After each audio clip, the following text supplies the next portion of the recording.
What's going on, everybody? Welcome to another episode of Thought Process. Today, we have a very special guest named Marcelo Duarte. He is an instructor at Gracie Barra in Santa Ana. He's also our very best friend from high school, from Greg and I. How's it going, man? How you doing today? Doing all right, just hanging in there like everybody else. How's that quarantine life treating you? Doing okay, actually. I liked quarantine life. It's been a nice break for me. I've needed this break for a little while. I've been doing, working nonstop, doing school full time. So quarantine's been my little vacation, basically. Yeah, man. It's been a really good change of pace for a lot of us, huh? Yeah, definitely. I mean, it's more difficult for some more than others to adjust, but everybody's handling it in a different way. And not that I haven't had my difficulties, but I think I had an easier time than most. Cool. Well said, man. How's it going, Greg? Doing all right. Not too bad. Last time we talked, it was about a week ago. How's everything going this week, man? Still going through the same thing every day. Checking emails, checking phone calls, trying to find new ways of getting a hold of the government. And actually, I just found someone sent me a brand new message with a new phone number that you can call for unemployment in California. So when we're done here, hopefully that's the saving grace for me there. Big brother, when they want to find you, they find you right away. But when you want to find them or the money that they owe you, it's really hard to get a hold of them. Yeah. I mean, they just start going on Twitter, just start adding anyone that works for the government in California. Just yeah, that's what I was saying. You never know. Going on LinkedIn to find anyone who said they've worked for the department. What is it called? Employment Development Department. Even though they don't. That's a weird name for them, I think. They don't develop. Yeah, so something that they do is in order for you to receive the EDD benefits, you have to actively be seeking a job. So they set up these resource centers around every city where they help you with resumes, they help you put together work experience. They do a lot of that stuff. I did that back in 2010 when I first had lost my job at the Great Indoors. When they decided to close down the store, I actually had to go into EDD and go and get a resume because at that time I had no idea what a resume was. So they helped me out a lot. I think that's where that is one of the requirements. Yeah, you have to be looking for work each week to be eligible for unemployment benefits. Yeah. Yeah, but all it is they ask you the question, did you look for work? And that's good enough. Yeah, I don't know. There's nothing past that. I don't know which is where the issue lies. If it's changed within the past 8 years. Well, it's like I'm still getting the weekly updates. Like, did you look for work? Have you worked? It's the weekly thing they ask you before they give you the benefits. And I got denied twice, and they're still sending me that to reply to. So like, if I'm not getting anything, why are they asking me? That's what's confusing me. Well, maybe it's for like future eligibility. So if it does open up that you are able to get it, then you were already, that's how they would know. But that's why I keep signing it. Yeah. I'm hoping because the whole quarters we were talking before, I started working in the middle of a quarter, and then last quarter didn't end before this started. So I didn't work full quarters, so they weren't taking my income correctly. And there's no one to talk to about it. So it's just... Yeah, this is this situation, man, where there's no people going into offices has really screwed some businesses up, man. The government's taking twice as long. They've canceled some programs. They're thinking that they're gonna. I think Trump said recently that he was gonna cancel all immigration. So I'm sure all the immigration departments, all these government-run departments, are probably going to be on hold for a long time, man, until this is all passes over. Yep. Have you heard of any of the new things that they're talking about doing, like free rent for a year and $2,000 a month? Have you been hearing any of that stuff? No, I haven't been keeping up with That that. varies wildly from state to state. The $2,000 a month is Andrew Yang. He ran for president on the platform of universal income. So the whole platform was if you were able to give somebody, I believe during the platform it was less. It was I think 1,500 or 1,200 It or was 1,000 a month. He was it wanted. 1,000? Yeah, he Yeah. wanted to do 1,000 a month. That's right. And he did it for a family. He gave for the entire. He gave him that was his platform. So he was proposing through the financial crisis to give $2,000 a month. He has no ability to get that anywhere. He's not a member of the government in any capacities. So that's going to be a little Something did tricky. get But thrown to. Did get thrown out. It was past Andrew Yang. It's something completely different. Yeah, I think they've used some of his guidance, but they've been talking about doing that through the time of the quarantine. So until they lift it. So it's not like a we're doing this forever kind of thing. no, yeah, the whole goal was to be because once we do lift the quarantine, it's gonna be tough for a lot of people because the financial impact already is already making a lot of people struggle and businesses struggle. So we're not going to have a lot of money to spend to throw at the economy, which is the whole point of the stimulus package. It's to stimulate the economy, but it's just not enough. I mean, I'm not going to turn away $1,200, even though mine took longer than most people's. But I'm not going to turn it away. But it's that one-time payment that sure, even if I throw all of this back to the economy, then what? Especially with more important things like rent, with bills, car payments, insurance. Everyone's got these payments, and not everyone's going to be able to use that money for you know frivolous or not necessarily frivolous, but on things that would be nice to have and would help stimulate the economy. Help with small businesses. But when you comes down to it, you got to pay that rent. You got to pay Yeah, your in car. You 8 days, got my stimulus is gone. yeah. Did you Oh, guys that already and receive it? $200 You guys already because received it? Both of you? yeah, huh? I received mine. Let's see, today is the 22nd. I received mine today. Holy Really? crap. I haven't Yeah. seen mine. Before you received yours, did you see an error page on yours? Yes. Huh. It says payment status not available for a couple of days. And just yesterday, my girlfriend told me, "Hey, can you go to the website? Did you check? It updates daily. Have you checked recently?" And I finally did check yesterday, and it said your payment will be scheduled for the 22nd of April on the account ending in na na na na, and that was the correct account, which I have heard a lot of people have received it on the wrong account or have not received it, but said that the payment posted to the account that's not theirs, Huh. which in that case, either the bank will reject the payment and they'll cut you a check, or in some cases, I've heard that people were able to transfer it to their correct account if it was within the same bank. They just transferred it instead. It's See, been a mess. it seems like everyone who is still working and has not applied for unemployment are the people who have not received it or are receiving it later.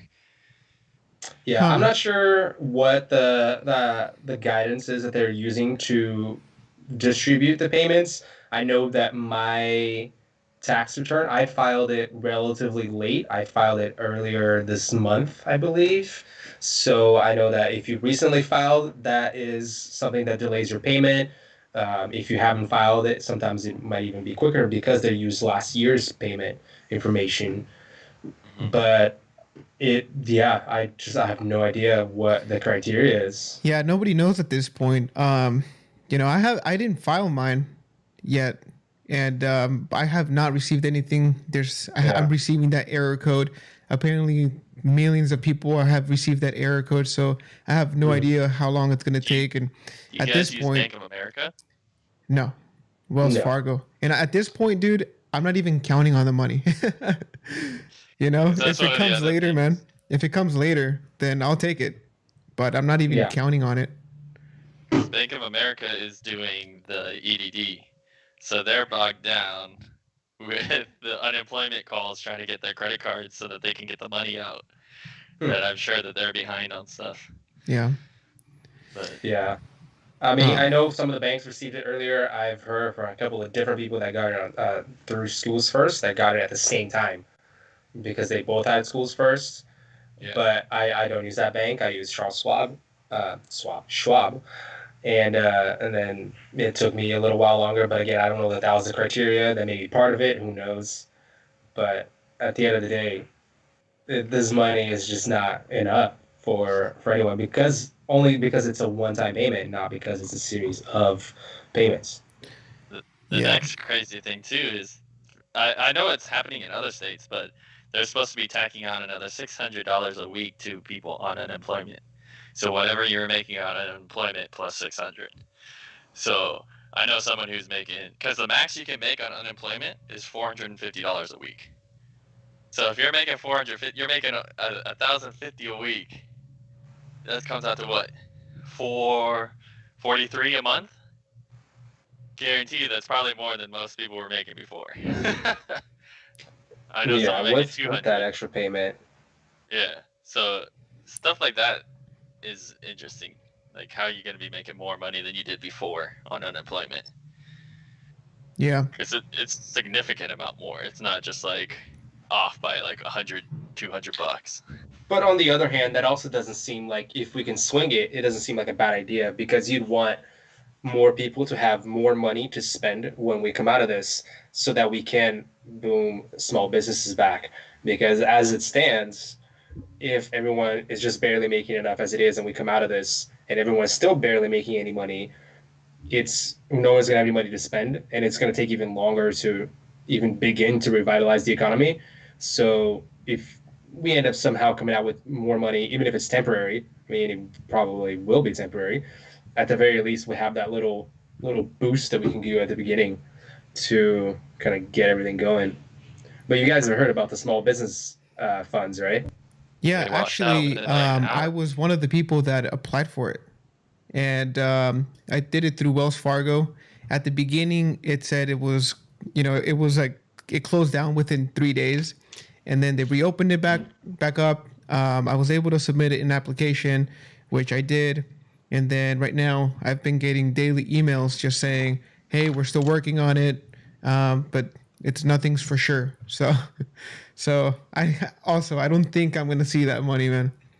Well, at this point, they ran out of money. So if you haven't gotten a confirmation yet, it's very doubtful that you will, unless they will add more money, which they said they might. But what ended up happening was all of the big businesses took that money. There was no restriction. There was no safety guidelines to put in place that would stop any business from taking that money. And a lot of them did. Like, famously, Shake Shack, who actually got $10 million and gave it all back because they realized, we don't need this money. I did see that Wells Fargo in particular was sued by a law firm because they were giving the money to bigger companies. They reshuffled the applications so that they can give it to bigger corporations, because they would get, whatever incentive Wells Fargo gets for doing the SBA loans. They decided to do that, so now they have a big lawsuit on their hands for it. So I mean, this is crazy, man. This is it's something that nobody knew. There's no guidelines, so nobody knows what the hell's going on at this point. You know? Which is its own dystopian nightmare, that we just say, "Hey, it's on the honor system. If you don't need it, please don't take it." And lo and behold, what happened? Everyone that shouldn't have taken it and that didn't need to take it took it. Another example I saw was Ruth Chris Steakhouse. They franchise out a lot of their steakhouses, but there's about 60 corporate-owned locations, and plus, the franchisee, the part of the business that gives out the franchises and administrates that, and they took a ton of money. They're not giving it back. They had massive layoffs. And the franchises are not part of that business, so the franchises never see a dime of that money. So now you have all of these businesses that are going to be struggling, even though their parent company is just taking all this money, laying people off, and just, who knows what they're doing, keeping it, presumably keeping their salaries up. They're going to keep it, and even if they don't pay payroll, they're gonna use that low percentage of interest to pay back, and it's better than getting a loan from the bank. That's one of the things that confuses me too. Is a lot of Well, they people don't pay it back. They have to pay it back unless you pay payroll with it or utilities or stuff like that. Yeah, but if you use it only for payroll, you don't have to pay it back. The government will eat the cost. Right. Yeah. So that's presumably you can cut down operations. You can lay off as many people as you need to, but then you don't lay anybody off. Take the money, keep everybody's salaries up, and pay it off. You have no hit to yourself, and now your operations are running at a diminished capacity, so you have less costs on intake or output, so you don't buy as much product. Right. You don't have to move as much product, but everybody's salary stays the same, and that's free. The government's just going to eat that cost because they're using it for payroll. Right. What was that, Greg? What were you going to say? I can't remember actually. Oh yeah, Marcelo was saying things about laying people off, and I'm very confused because I'm not working, but I was never like told you're laid off or anything like that. It was just we're closing the doors because we can't operate right now. Like they're not like we're closed forever. So like, what does that mean exactly? So wait, what do you mean? Are you in furlough or are you? No, it's just like we're closing because of the pandemic. Like we can't have people in here. I mean, it seems like what they're saying is that, hey, we're not firing you, we're not laying you off, you just don't have any hours. Technically, you might still be an employee, which would still be qualifying for unemployment due to reduced hours, or no hours in this case. But it seems like it's just like a way to get away from having to actually do any of that as a business. Yeah, because don't businesses have to pay part of like the unemployment if they fire you or something? Yeah. If you're laid off, yeah. If you're fired, I think they do. Oh, okay. Anyway, well, thanks for joining us today, Marcelo. It's been a long time coming, dude. I wish we could have done this in person, but this works too.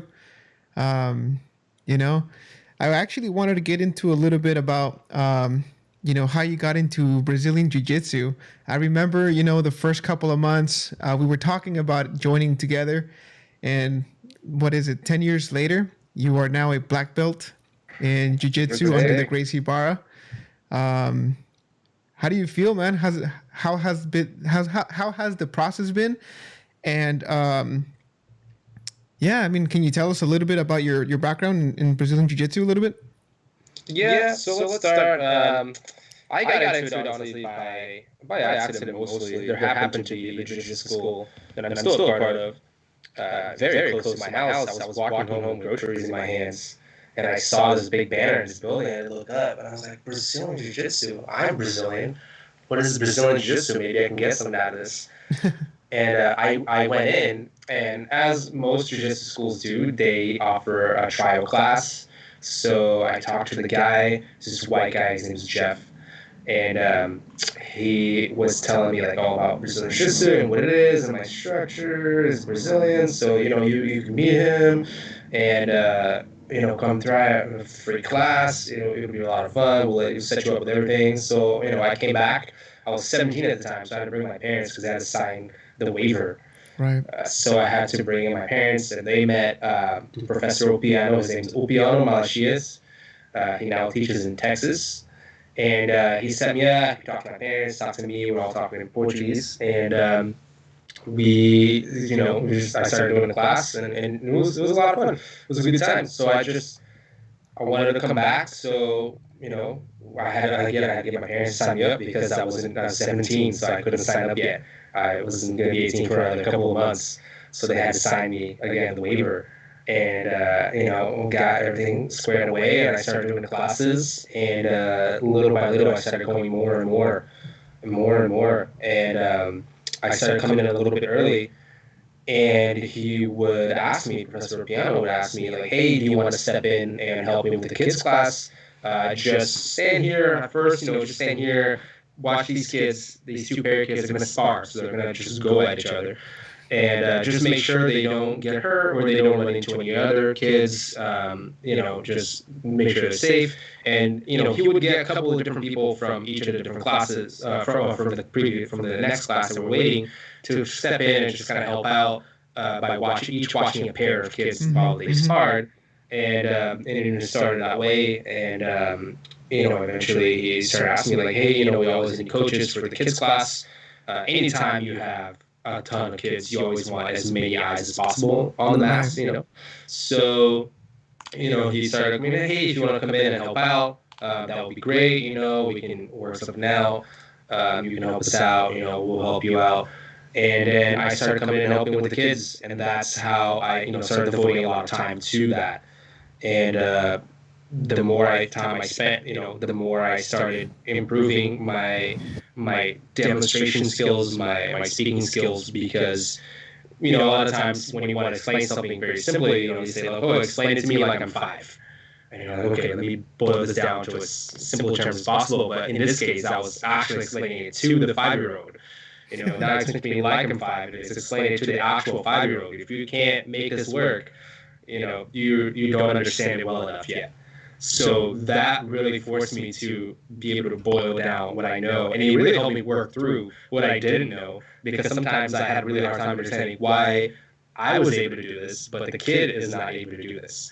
And it's because of little simple things. They might be missing a grip. They might be pushing instead of pulling. They might be pushing and pulling at the same time and working against themselves. And having to work through these and figure it out really helped me start understanding it. And that actually made me really appreciate even more what I was doing, because I always thought of, mixed martial arts and wrestling and those kind of things as very nonsensical. I thought, what's the point? It's just brute strength and trying to just maul at each other. And that really gave me more of an appreciation of how much you have to think about and understand what you're doing, as opposed to just having the brute strength to do it, which is the antithesis of Brazilian Jiu-Jitsu, is not having to use all your strength, is being able to use your leverage, your body, their body, and working against an opponent that's stronger than you, if need be, and still being able to be competitive and not win. So as my knowledge and understanding grew, I just kind of started enjoying it even more as I went. And, I started helping with the kids class, and then I started teaching the kids class. And eventually, that grew into teaching the adults class. And I just kept training the entire time, just kept coming back. And that was really the secret. That was really what did it, is just coming back. No matter what was going on, is just go back. And if you're feeling tired, that's okay, just go back. I'm not feeling very motivated today, that's all right, we'll just go back. And as I just kept coming back, and it just kept giving me promotions, until one day somebody finally said, hey, we're going to have a promotion ceremony here. Be here. There's going to be a couple black belts getting promoted. Wink, wink, nudge, nudge. And I was like, oh my goodness, that's me. That's my turn. I always thought it was unattainable. Now, like, I'm here all of a sudden, and here I am. So I have that video of you getting your black belt. Yeah, man, it's a good one. I saw it a couple weeks ago. Actually, I was going through my phone, just looking at pictures, and I saw it.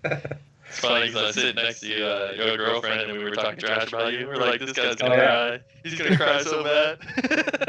And it's funny because like I'm so used to public speaking now, because doing the classes and everything. And I was like, nah, I'm just gonna wing it. I'm not gonna worry about like what I have like a general outline of what I want to say, and that's gonna be like good enough. I'll take it from there, and it's gonna be fine, whatever. And then I started, and like it hit me like a train. I was like, oh my god, oh my god. And it was funny because you remind me of Professor. So right after I gave my speech, after I recomposed myself, because that took about 10 years, yeah, give or take, just under 10 years, like 9.5 years. Yeah. And that Professor Piano, he was saying that he's like, one time I was at a promotion ceremony, and he said to me, how many people you think are gonna cry? There's like 10 guys, or there was 9 guys. And he said, I think maybe 2. And he said, how many do you think is going to cry? I think all of them. Once the first one goes, that's it. The rest of them start crying. And then he said the first guy, gave a speech, did okay, didn't cry. The second guy cried. After that, every single other person cried. I mean, I would imagine, man. Imagine you're devoting your life to this martial art. It's an art form, you know, for 10 years, dude. Like you said, you developed a hard work ethic because of it. You developed, focus because of it. There's so many things that I know for a fact, you know, in hindsight, looking back to when I was thinking about joining with you, and I never did because I always made excuses for it. I kind of knew the amount of work that you needed to put in, you know, for 10 years. At that point in time, I wasn't ready to devote my life to Brazilian Jiu-Jitsu for 10 years. But you kind of embraced it with an open arms. And man, like I could only imagine, you know, the overwhelming emotions that you felt during that ceremony when you finally saw your, you know, the reward after all the hard work you put in, man. So congratulations on that, dude. I know that I wasn't there, but I think I did send you a message. But dude, I'm really happy, dude, for you. There's not a lot of people who are my friends who have devoted themselves to something, and that's why you're on here, man. Because even though, you know, we may message back here and there. And I know that we barely talk, you know, we both have lives and everything. I admire your work ethic because, again, I don't have too many friends who have devoted themselves to one thing and mastered it. Thank you. Yeah, I appreciate congrats that. again, dude. Thank you. Yeah, it's and that's if there's one takeaway from all of this, from my experience too, is, and this is for anyone really, is that throughout the whole time frame that I was doing this, right up until and even since I've gotten my black belt, when you start Brazilian Jiu-Jitsu, it's difficult to see from the outside when you just see two people rolling, two people sparring, to understand what's happening, and to really have a good sense of what's going on. Sometimes it's not even clear who's winning by the outside observer, and you start. And you realize, like, you can't do anything against this person. You're trying your hardest to not let this person get the best of you, get in a better position, submit you, try to get you in an arm lock or a chokehold, and there's nothing you can do. And as you progress, and somebody else newer joins, you become that person that this other newer person can't do anything against. Right. And you're still struggling against somebody that's way higher level than you. And there's just, I have to quote, oh man, what is his name? The UFC commentator, Joe Rogan. I don't know why his name's still in mind, but there's levels to this. It's a puzzle. And and it is a puzzle, and there's levels to it. And as you progress, you realize, like, oh man, I'm never gonna be as good as this person. Oh, I'm never going to be as good as that person, or I'm never going to reach that level of this black belt. Like, I can't even pass the guard. I can't even do anything to this blue belt, which is, if the belt structure in Brazilian Jiu-Jitsu goes for the adults, white, blue, purple, brown, and black. So you have this white belt that says, I can't even do anything against this blue belt, much less against the purple belt, the brown belt, the black belt. And, as you progress, you just start getting better and better, and that kind of never goes away. And you always think that the next level is so unattainable because the skill gap seems so unclosable, so far away. Right. And for me, that was always there right up until the end, until somebody's like, hey, we're going to do this promotion ceremony. And really, the thing that for me made the difference wasn't that I was like, oh man, this person's that much better than me. I'm motivated, or I saw this video, like I feel motivated, because it was never about that. It was never motivation that did it. Motivation is garbage. Motivation comes to you if you're lucky, but for the rest of us, I just kept coming back. Like I just kept going back. I would get out of class earlier in the day. I would go home, do a little bit of homework. I would go to class. And sometimes I'd be like, oh, it's really cold out. I'm really cozy here in my bed. Yeah. But let's just go to class. I'm just going to go. And every time I left class thinking like, oh, I'm glad I went. I don't know what I was thinking. I was at home not doing anything. Right. Like what? I feel much better. I feel active. I feel like I accomplished something. I learned something. And that was it. And in the beginning, to go to class, there was never that motivation to be like, let's go. Motivate. I feel good about it. Let's do it. It was just like, no, let's just go back. Let's just go put in the work. And that was every day. And, like I said, I just kept going back, and they just kept handing me promotions, and, and I just kept getting better, and I just kept getting better. And that was all because, again, it wasn't that like motivation that struck me and like, oh, I'm going to go. That happened a couple of times here and there, or something happened and I felt motivated, or I saw something really cool and I felt motivated, or I was able to hit a move and I'm like, that was it. Like, kept me motivation to, push it even more. Right. But I forgot where I saw this, but they were saying it's not the days that you hit everything you want to hit and that you feel amazing about yourself that get you better. It's the days that you don't want to go, that you feel like crap and you go anyway. Those are the days that make you better, because those keep you in the game. Those keep you from losing the steam, Right. That sounds like something Jocko Willink would say. I don't know if you guys know who Jocko Willink is. I know, the ex-Navy SEAL, right? Right. Yeah. Yeah, man, that's really interesting, dude, that you were able to just be consistent. This whole podcast, we talk about how, we've been adapting to this adult life, with no guidebook, and we didn't really have any structure. And so we're trying to find that structure as an adult, which is something that you've picked up through martial arts. Right, you had structure.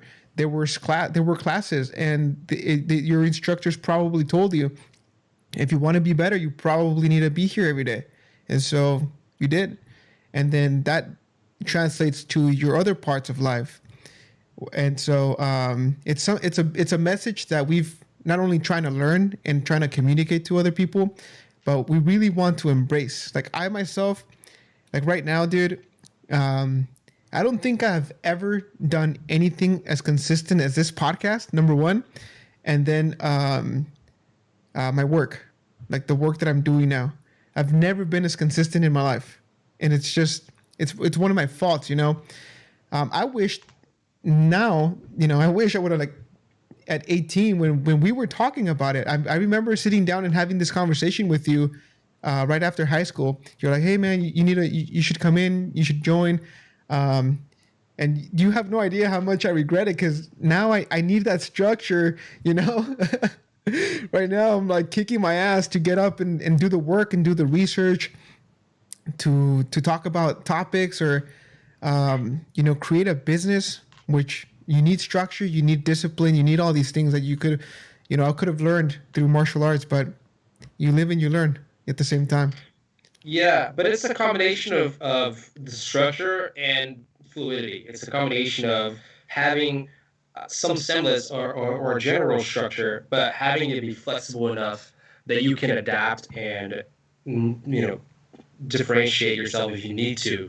And that was a big part of what Jiu-Jitsu did show me, because, we have this class structure, or you have, if you're thinking of in terms of actual sparring, you have the structure of moves and how things link together and positions, and things go differently every time. And if you can't adapt, you're not going to survive. You're just not going to be able to make it. Right. Because if you have this plan in your mind, you go, I'm going to do A, B, and C, and somebody just grabs your arm now in a way that you can't do it. You got to A, you got to B, you can't do C, which means now you can't do D, E, or F. So now you got to switch. Okay, I'm got to A and B. For me, I got to go straight to H, and then go to L, and then go back around. Maybe then I can set up, So having that ability to be somewhat flexible, to be fluid, is huge. And, the structure is something that you can give yourself, but with a malleability that allows you to adapt to new situations, because Jiu-Jitsu did have a really good structure, and for a very long time while I was doing it, I had a really good schedule. I even stopped doing school, which was one of my regrets personally, is that I stopped doing school early on and really focused on Jiu-Jitsu. And I was working at the school. I started working there as what's called the program director, which is somebody that works with the membership, area, which works with sales. It's got like manages school, does like a lot of the cleaning, a lot of the organizing. You reach out to members.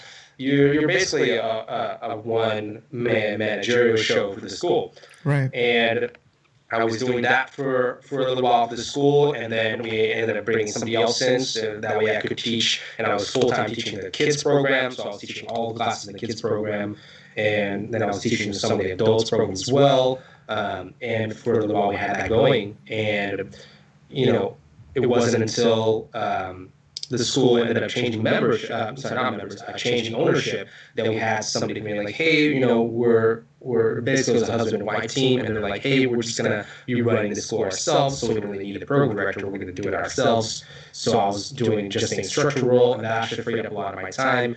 But I wasn't paying the bills on that alone, so I had to get another job, and that was when I started working at Starbucks, and that was tough for my training schedule because I ended up having to stop teaching so that I could have enough hours to really be able to support and just keep everything afloat.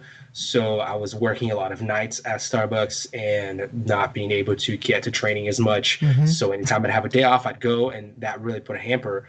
And then at one point I was working and I had a back injury, and I had to stop training completely for a few months, and that was really tough. Gosh. And and then I started, to really lag on my training because I had to take time off from my back. And as soon as I was able to come back, I did, and I was able to work my schedule I was able at a comfortable enough place where I was able to work in my schedule with work and jiu-jitsu, and I was able to do both. And through that, flexibility, I was able to start teaching again. I was able to get another good, solid schedule to structure my schedule in a way that would allow me to do both and still be relatively flexible as well, that I was able to add my own training in. And that's kind of where I have been. And like I said before this quarantine started, I'm using this as a little vacation of sorts, because I was doing Starbucks full time. I was working as a supervisor, as still am, I suppose. I was doing jiu-jitsu, which I was teaching twice a week, and I also have school. So I did go back to school through Starbucks, which is the reason why I'm at Starbucks. Right. Is they have that school that they're paying for. They're paying for my bachelor's degree, so I couldn't pass up that opportunity. So I'm going back now, and if all goes according to plan, I will be graduating this summer. So summer 2020 should be my last semester, and if all goes according to plan, I'll be able to free up some more time. But that was really tough because I was going to school full time. Right. I was working full time, and I was also teaching sort of part time, and I just had no breaks, and I didn't want to give any of that up. And between all of that and my relationship and everything, it was not leaving me a lot of time for anything. And when this opportunity to take this little vacation of sorts, if you will, for me hit, I took it. And I was lucky enough that Starbucks was able to offer 30 days, which they've actually extended. So it's really more like 42 days, 44 days of paid leave. So they have money saved up that in a fund that they use in case of catastrophes, and they in my paycheck stub, it literally says catastrophic pay, and they're still able to pay me for the time I would have worked. And I still have the benefit hours to do school, and I still have this time for myself. So this has been a really nice little break. I've been able to focus on school without being very stressed on when I find slot time for school whenever I can. So it's been really nice. Man, that's amazing, dude. It's amazing to hear where you've been. Sometimes Greg and I, we're here doing the podcast, we always wonder, man, what happened to all our friends? What happened? I'm glad that you're still here, dude. Life happens. It's life. And I just remember, dude, when we met in freshman year of high school, and seeing how we've changed over the years. And then we see the rest of our friends, and it's funny how people take different paths but still end up coming back. And now we're having this conversation, which I never thought we would have. Even though it's virtual, like I said, I wanted it to be in person. But maybe we can have you back on in person when all this is over. Yeah. What do you think, Greg? What do you think about what you just heard from Marcelo, man? Well, we've talked about this before. I was over most of that I've heard because we talked about it before he got the black belt because his friend started jujitsu. She was going right before you got it. Before, yeah, she said Yeah. before I did, yeah. So before she was I got my messaging black all belt. of us saying, "Hey, Marcelo's gonna get his black belt. Don't tell him because he doesn't know yet." And so she was trying to get a hold of everyone to make sure they could all go, and so I knew before he did. But Yeah. I mean, in terms of like, the path that he took on, and why we haven't seen him, why we haven't been able to get together. Like for you, Greg, you are now a father. You've took on a big responsibility that you're doing amazing at. Marcelo is a black belt, and I'm over here trying to start a new business. And even though we're busy, I'm really happy that we found the time to reconnect. Because just even on this episode, man, I've learned a lot. I've learned a lot from your experience in Brazilian Jiu-Jitsu, and more importantly, now, being a not only an instructor, but you were able to take what you learned in Jiu-Jitsu and transfer it over to Starbucks. It seems being a supervisor and all. It's something that not many people can do. So I really admire people that can do that. And then Greg, you were a GM. So I like where our group of friends are. At this time, I like where we landed. I like where we're going, and I'm sure that for you, Marcelo, this isn't where the road ends. You're a black belt now. That means that there's more pressure on you. There's more eyes on you. People expect more from you. So it's really cool, man. I love it. Most definitely, yeah. And and this is one of the things that thinking about it now, just has definitely helped me, and both in on the mats and off the mats, and working at Starbucks and working through school is, and I remember the exact moment where it happened for me when I was a white belt. It's when you get caught in a submission and you don't know what's going on and how to get out, you and most people start freaking out a little bit and like, I gotta get out of here. This person's choking me. This person's gonna break my arm. And you're in a chokehold and you're like, you can't escape. And before you think like, oh, I can tap out of this, you're just like, I gotta get out of here. And I remember the moment it happened where I was like, I was caught in a submission, but it wasn't sunk in yet all the way. I was in a triangle choke, and I was like, okay, I'm okay here. He doesn't have it locked in. He's kind of got it, but he doesn't have it locked in all the way. I can still move. I can still, blood still flowing, so I'm still good. And I worked through it, and I worked through trying to escape it. And I was like, okay, I'm okay here. I was in that submission for a while trying to escape it, and eventually he still got me. But that realization that I'm okay here, I don't have to freak out, I can work through this, really helped. Because if you don't freak out when somebody's trying to choke you out of unconscious, there's not a lot else that you really have to freak out about. So when I was doing school and there's a lot going on and I have all these assignments and all these things, I'm like, well, just work through it, it's fine. When I'm at work, something one of my old assistant managers told me, and that I agreed with so much, because that's how I, ran my shifts. Nothing at Starbucks is an emergency. It's a coffee place. Serve coffee. So not Well that said. you don't have to have a sense of urgency with doing things, to keep up the speed of service, to make sure all the tasks are getting done, but you can't freak out because nothing is an emergency. And that applies to me on the mats.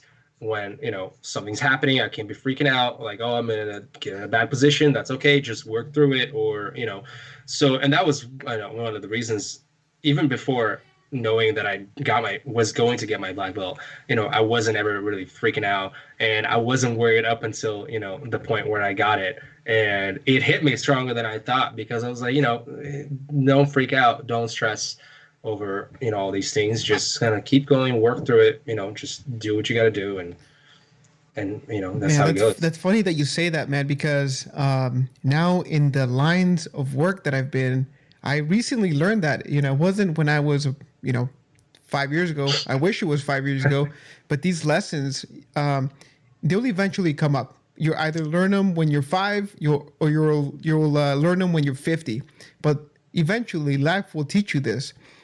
I had to learn how to do presentations for the travel company that I was working with. I mean, the guy, my boss, he's blind, right?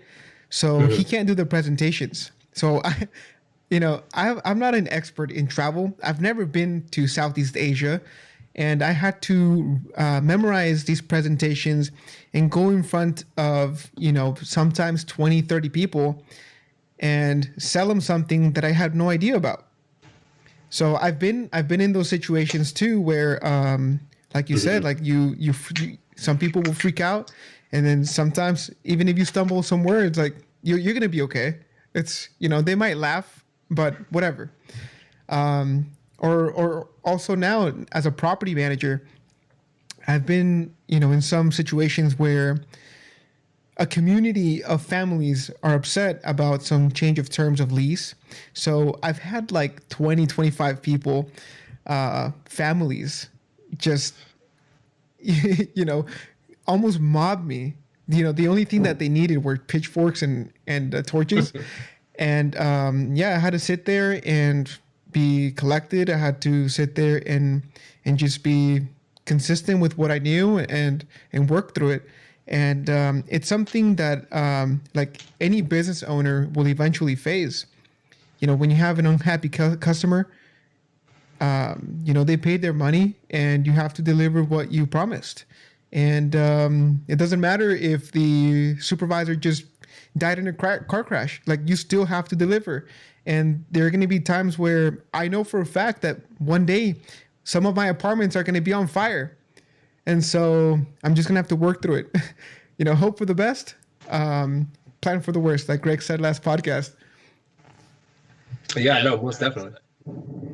Greg, is there, have you realized some of this too? Is there anything that you can, put in on your side? For like being a GM, you're a father now, like the house is on fire. What are you gonna do? You have your kid there. Are you gonna freak out, or are you gonna be okay? I say this all the time. Nothing matters. You get out and you're good. Like nothing else really matters. Like I was watching this. Well, I guess it's like a historical documentary, and it was about like during war how they would like leave the towns and go to the castles. And so they were talking about like, why would we leave the towns and not defend them and just go hide in the castle? And it's because the people who live in the towns can't be replaced. The towns can be rebuilt. And so you can always rebuild something from nothing. Yes. There's no issue. That's true. Yeah, you can always start over. You can always rebuild, and you don't always necessarily start from scratch, because you have the knowledge, that you've built upon previously. So yeah, just like when you had your back injury, you didn't go back in as a white belt. Right. Yeah, you go back and you went back in weak, maybe, but. Well, yeah, most definitely, and it's something that I always tell people when they do have to take a break, is the cardio is the first thing to go, and it's the last thing to come back, and your timing is the second thing to go, and it comes back just before your cardio, and it's true. Like I say, you don't come back from scratch. You might be a little bit rusty. Like say your timing is off, so you realize, oh, I should have done this move 10 seconds ago, but oh, I should have done this move 5 seconds ago. Like, oh, I should have done this move 2 seconds ago. And, and it comes back little by little, but you know that you should have done it. You know what you're supposed to do. You know what's happening. You don't start from, the bottom. You start, you pick up where you left off. You just need a little bit, freshening up before you're back to where you were. So, the knowledge is always there. Yeah. You just got to build upon it. Um, there we have a little segment, although it's still not like official, like people won't be able to see it on YouTube. There, I have a little thing called common sense, not so common.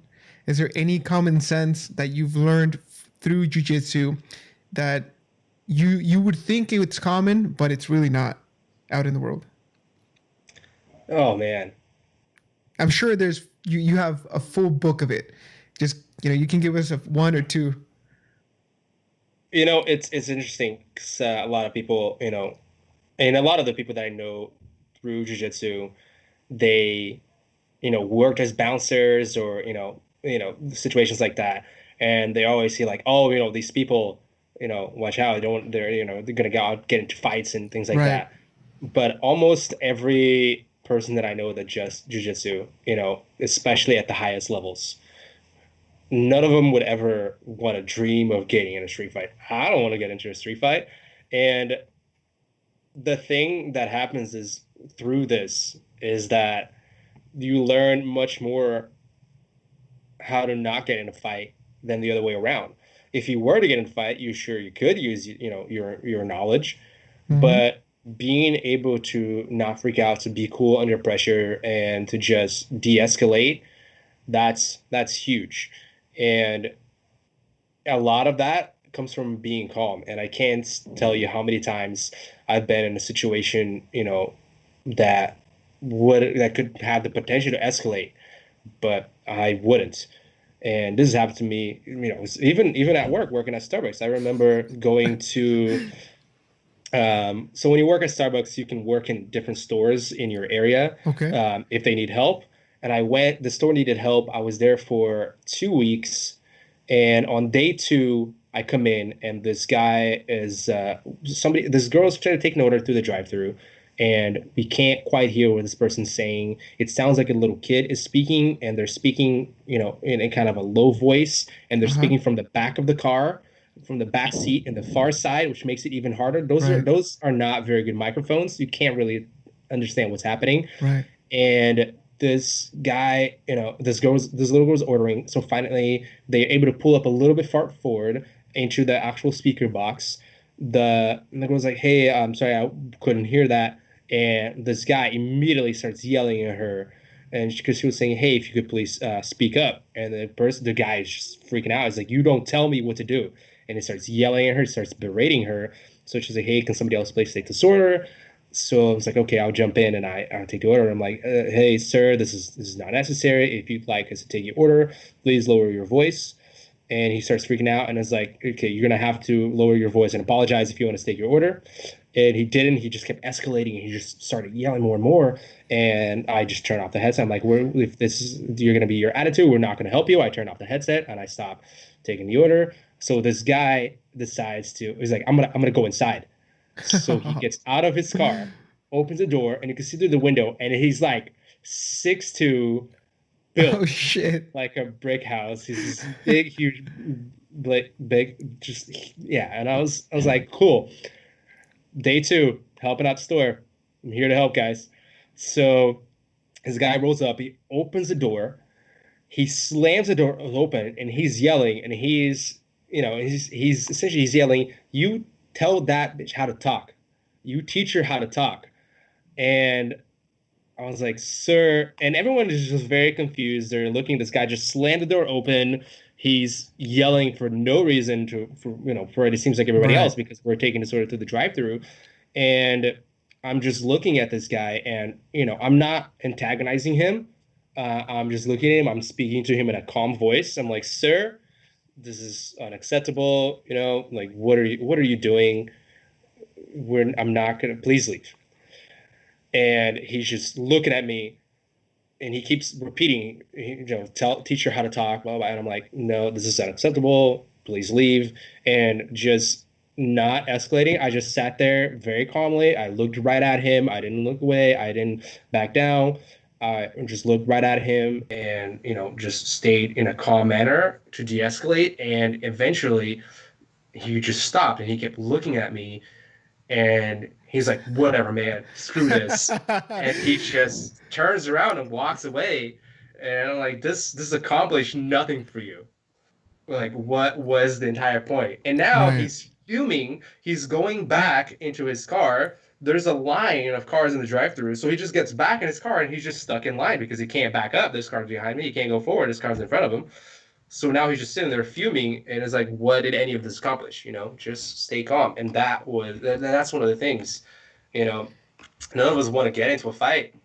This, if anything, He this makes us also calmer walked people. in. He also walked in there not knowing that he was going to be faced with a boa constrictor that he had no idea about. And that's true. And it's funny.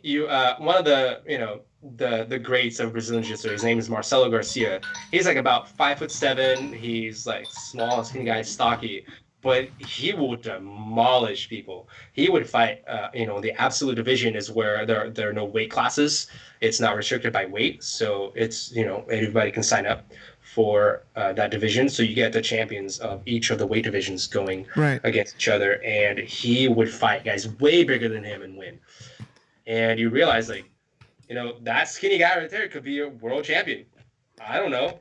He could be, he could be anybody. He could be a world champion, level boxer. He could be a kickboxer. He could be an MMA fighter. He could be another Brazilian Jiu-Jitsu black belt. And, you never know. And so why would you antagonize somebody? Why would you escalate the situation? You don't want to. And most of us don't. And that's the thing. And also, I feel like the thing that really helped you was not just your training, but the confidence you received through the training. Is like, if this goes, down a path that I don't want to take, I at least know what to do. And so Right, yeah. that gave you the confidence to stay calm in a manner that confused him, because, most people would react in that situation. If somebody's there and they're yelling at you for, unspecific reasons, and they're just being obnoxious, and you, most people would react. That's their natural response to things like that, to situations like that. Right. But I mean, I couldn't imagine, dude. I couldn't imagine being like an employee or even a customer. This guy's yelling for Starbucks. Yeah. What the hell? That actually happens all the time. That's a first world problem. Where you can't get through the line fast enough. Maybe they put too much ice. Come on. Yeah. People in Orange County are so entitled, man. Yeah. And, it's different. I mean, for all I know, he could have been having a really bad day, and that just sent him over the edge or whatever it was. The behavior is still unacceptable, but you never know what's going to happen. That's true. Like that one small little thing set this guy like over the edge. And now I'm here. I'm not even normally here. This is a new situation. I'm at a new store. I'm just helping out. I don't really know a lot of the people. And, now I'm dealing with this guy over here. Like, what's going on? And that's the thing, just stay calm and just work through it. Yeah, man, that's great, dude. That's awesome. So, moral of the story, boil it down so a 5-year-old would understand. Let's Well, go. he's- Let he- it to the 5-year-old. The way Yeah. the 5-year-old understands. Yeah, stop yelling. Just relax. Stop. Think through it. What's happening? What do you need to get done? How can we get it done? Stop freaking out. Common that's it. sense, not so common, dude. Yeah. Common sense. I mean, right now, dude, a lot of people are afraid of what can happen during these times. Even though things have slowed down a little more, they also appear to be a little bit more chaotic. Wouldn't you guys agree? Like, No? In what way? so, for example, in the beginning stages of this, everybody, freaked out and rushed to the grocery store because everybody thought that the grocery stores were going to close. There were videos online where somewhere in Australia there was like people fighting over toilet paper. Even like around here in Orange County, I've seen that some people will take the social distancing to an extreme, where if people get too close, they'll freak out. In a sense, things are a little bit more chaotic, even though things have slowed down in the past few weeks. Have you guys seen any examples of that?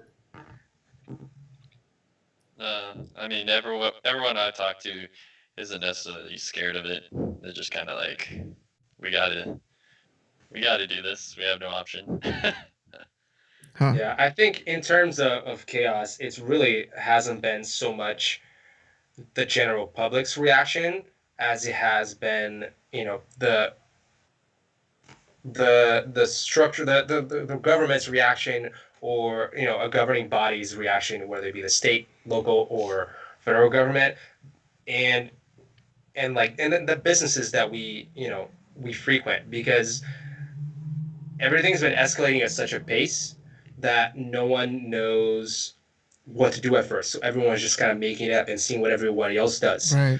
And in that sense, a lot of the businesses started following suit after another big business did it, or another they've seen either their neighbor do or whatever do, based on guidelines. And the thing that you know we're using to navigate the guidelines that we use to navigate kind of have been changing very frequently, and we finally got it down to somewhat of a routine. Some governments are handling better than others. Some states are handling better than others. Um, but because these guidelines keep changing, that is really what stems a lot of the chaos. Because I need to know how I should, or what am I allowed to do, and if these rules keep changing every day, it becomes very hard to adapt. Right. Right. In a logistical way. So that's really tough. And I mean, we're likely going to be in this for another month, 2, 3, maybe, where we still have guidelines in place and it starts slowly opening up. But you open it up too soon, and we have another wave Yeah. that hits very hard, and then it's going to be the beginning chaos all over again. Right. So we have to be very careful. Yeah, And that's I'm true, not man. particularly confident in our government and their ability to Yeah. handle this particular situation. Yeah, we've seen how they've been handling it so far. Hasn't been very good, man. It's been very slow response. But again, I mean, this is I know we've gone through this before in terms of other viruses, influenza, and stuff like that, H1N1. But this time, for whatever reason, it seems like it hit a little different. Yeah, and it's a combination of things, I think, too. The reaction time plays a big role, but for those other breakouts, the breakout wasn't as bad, or the rate of infection might not have been as bad. The response was somewhat better. Sometimes the viruses just happen to be more localized and it doesn't leave a certain area. In this case, it just happened to be, the perfect storm. It was a very easily transmitted virus. About a third or 30% of the people that are infected don't know they're infected, but still can't infect others. And you have, like a high transmission rate means as soon as the virus leaves somewhere, once it reaches a different area, it's going to start getting spread there very Right. easily as well. And we had in America a response team that was unfortunately disassembled because, ironically, there was no outbreak. So they're like, well, there's no outbreak. We don't need them. So the team was disbanded. So when there was an outbreak, we didn't have a team, which now Right. means we need a team. So very poor judgment decision there, in part of the government. And that just didn't help things at all. And you can see this in some states handling things better than others. California has handled this outbreak much better than other states like New York or Florida, and Georgia, who apparently is going to reopen these beaches against medical advisors' guidance. Yeah, and then I just found out actually that Orange County has become a destination spot because everyone else has closed their beaches and we have not. Yeah. So people are coming here to go to the beach rather than the ones in their own town. yeah, there's so much pent up energy that people need to release. And people are protesting like we're taking away their rights. Huntington Beach has those protests. Huntington Beach is like the Florida of Orange County. Greg just happens to live there. It's right Yeah. down the street. No, yeah. Greg, were And, you at that protest? I wish. Yeah. But Oh, I man. mean, at the same time, though, some of that stuff, like, it's people wanting to be able to make their own choice about things, which is understandable. Like, not everyone, this is not going to affect everyone. Like, I don't know a single person who's got it. Everyone who's next, like, I talk to, they don't know anyone. Like, But this is technically, it's one of not the things where like- you're putting the cart before the horse. Because if you're saying, like, I don't know anybody, and this is not going to affect me and anyone I know in any way, so we don't need these guidelines in place. It's the other way around. We have these guidelines in place. We have all these measures that are happening, and because of that, you don't know anyone, and it's not affecting as many people as it would. If we lift all of these guidelines right away, we're going to start getting a ton more cases. But isn't it foolish to think that this is gonna go away? Like, this is not gonna go away. It's No, going to be this is around exactly- regardless. If we all stayed inside our house for a year and got food delivered to our door, it's not going to be gone after a year. Like, it's still going to be there. We're all going to get it at some point. But the idea is to get it once we build immunities to it. Everyone's immune to the flu. You get it, your body fights it, it kills it, and you're getting sick because your body's fighting it. People are not immune to the coronavirus. COVID-19 has no immunity. Our bodies have no immunity to it. So until we either build that and are able to, or get a vaccine from it, we need to make sure that we don't spread it like crazy. Because if we let it spread and we're all going to get it anyway, then what will happen is a ton of people will die. I mean, if you're going to sacrifice your grandparents and your parents, that's on you. But But see, that's not the point, everybody's though. willing to do that. Hey, There's really people quick, who, guys. like, Really yeah. quick. I'm gonna take a 2-minute break. You guys keep talking, and I'll be right back. Okay. Okay. So you take the people who decide that they don't want to go out and do things, and they can stay home.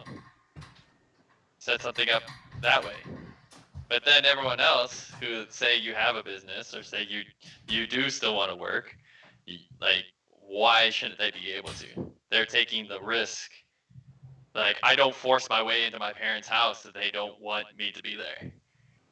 You know what I mean? Because you're nevertheless because you're always going to be indirectly placing somebody at risk. Because there are essential workers that have to be out. So now, if you want to go out and do whatever you want and catch a virus, and then you go and you get it, and you have to go to the hospital, or you give it to somebody else, those also willing to take the risk, and now they have to go to the hospital. Now they are putting the hospital workers at risk.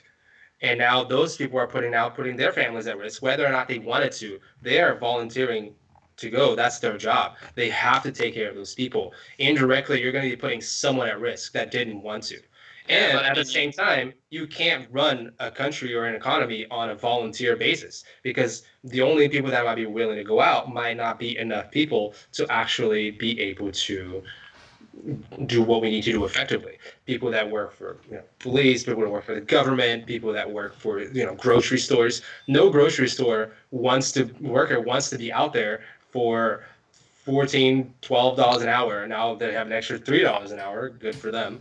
I'm sure that makes it worth it. And they're out there having to put themselves at risk. Most of them are doing it because they don't got money.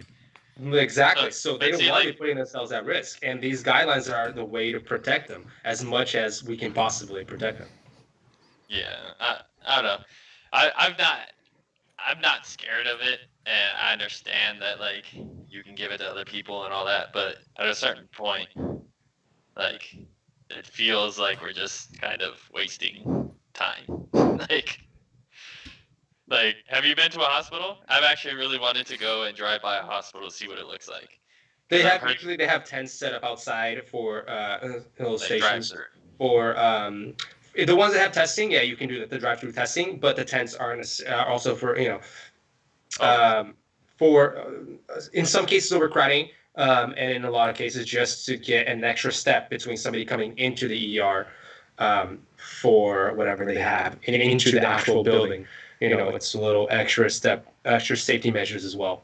Because my son's brother, he got sick, and we didn't. His mom took him to an emergency care, and they said, wait in your car.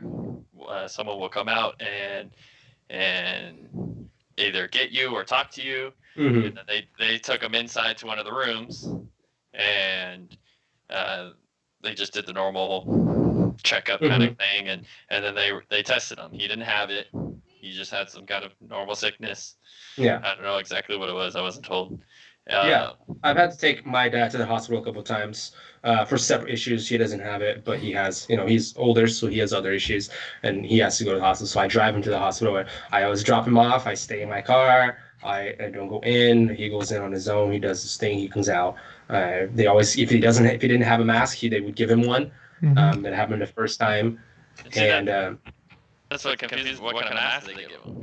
Just a basic mask. Yeah, see, it doesn't do anything. It's what I'm so confused about. Like, of course it does something. So It limits the radius which you spew. yeah, Right. but the virus can go straight through those masks. So The virus it can go stops straight spraying your like liquids, but the virus is smaller than the mask blocks. So the whole science behind wearing the mask is limiting the radius of your breath, Yeah. of an infected person's breath, a sneeze or a cough. Most people, as we know, barely cough into their shoulder or into their elbow rather. And so it's just an added measure. Like if you come in contact with that person and they've been you touch your face and they've been, they didn't wash your hands, you didn't wash your hands, you're still going to get it. But if, it's going to decrease the spreading.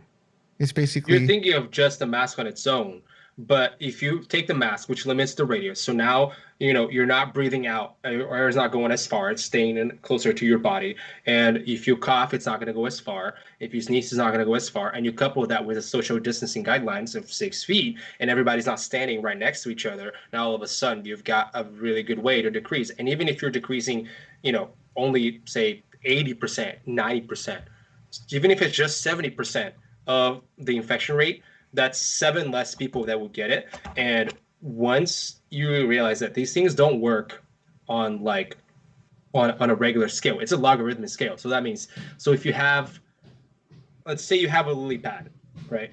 And it's in a pond, and it takes 30 days for the lily pad to cover the pond, and it doubles in size every day. So what day does the lily pad cover half the pond?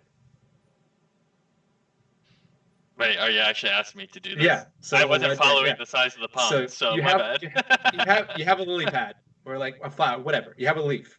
Yeah. It doubles in size every day. Uh-huh. On day 30, it covers the entire pond. What day does it cover half the pond? I'm assuming 15. Right. Most people would think that because it doubles each time. Each day. Are you saying it doubles from whatever size it is that day? Yeah. So every day it doubles in size. So if it starts as number 1, it goes to 2, then it goes to 4, then it goes to 8, and then it goes to 16. So yeah. Yeah. So on day 29, it covers the whole the half the pond, and then suddenly bam, it covers the whole pond. So when you have something that infects people like this is how it spreads. So at first you have 1, you have 3. Oh, we live in a county of like 3 million people, more than that, and it's only like 10 cases. It's only 12 cases. But if you don't do anything, and we have no way of keeping that spread down, 10 becomes 20. Now those 20 spread to 50, and then those 50 spread to 100, and just like that, in a couple of weeks, now you've got thousands of cases, and then from those thousands, you have hundreds of thousands, and you have millions of cases, and it happens very quickly. Right. So everybody gets infected all at once. One, we're all going to be sick. People that are weak, they're going to die. And if everyone's sick and going to the hospital is going to be overloaded, which means you're not going to be able to get your attention that you need, and people that really need their attention are not going to have enough space. They're not going to have enough room, so those people are also likely to die. People whose deaths could have been prevented might not be able to get attention quickly enough. They'll probably die. And now all of a sudden, you also have another hit to the economy because all of these people die all of a sudden.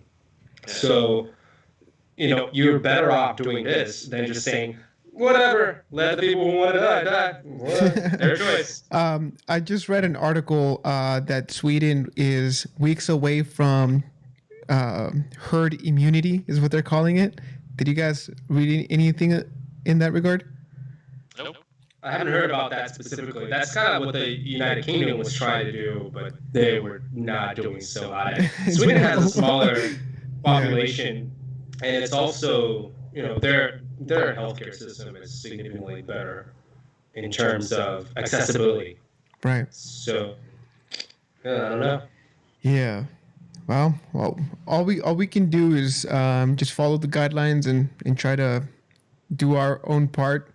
Yeah. So that we save some lives. I'm not excited about going back to work, but I mean, it's nice that I at least have work.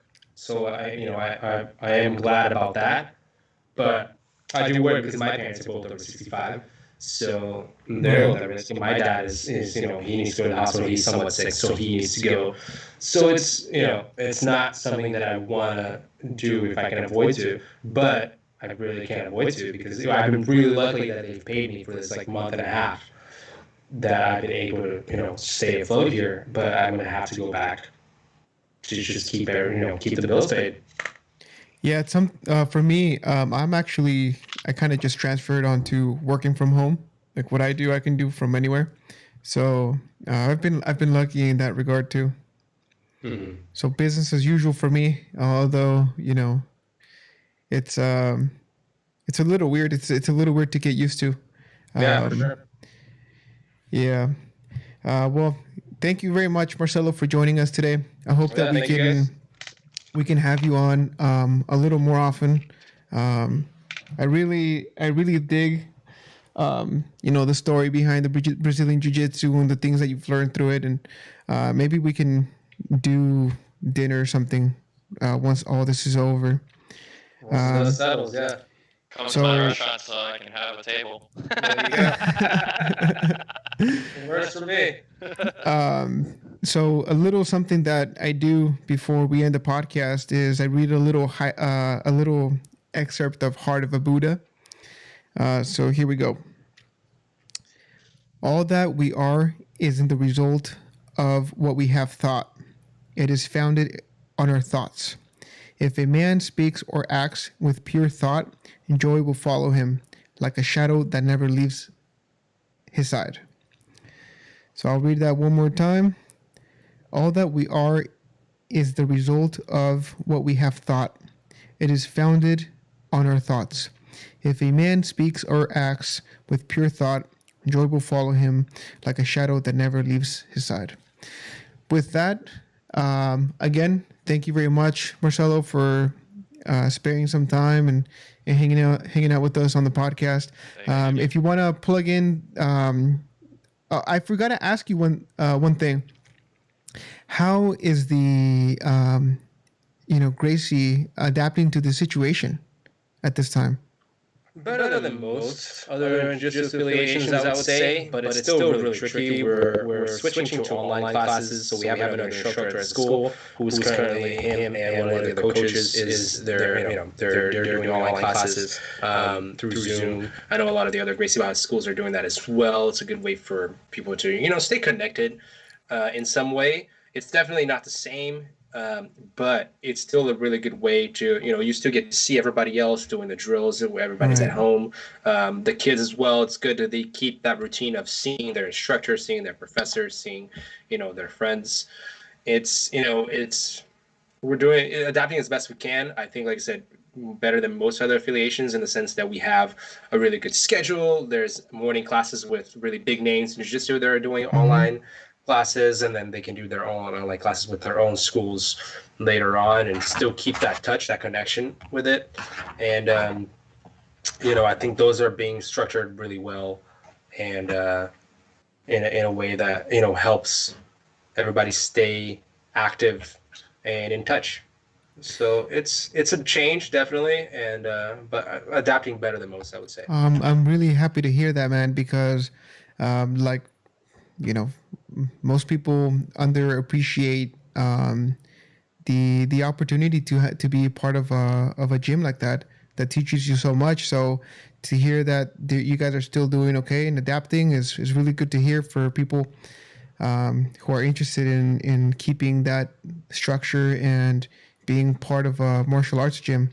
Now, Yeah. if somebody would like to sign up, how can they go to your guys' website to the one that you go to?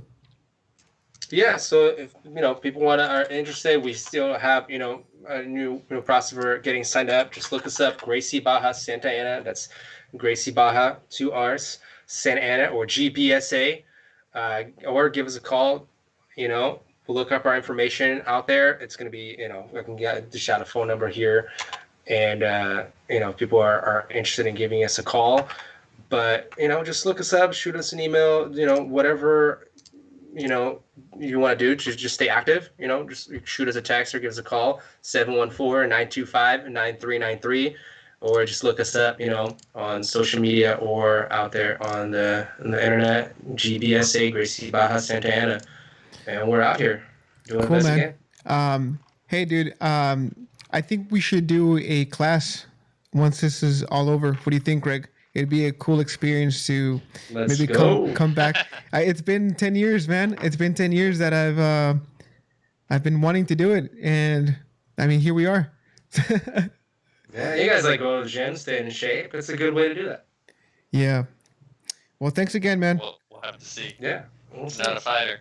I'll talk to you guys. I'll talk to you guys off the air a little later. Thanks again, Marcelo. Have a good one, guys. You guys have a good one. Bye.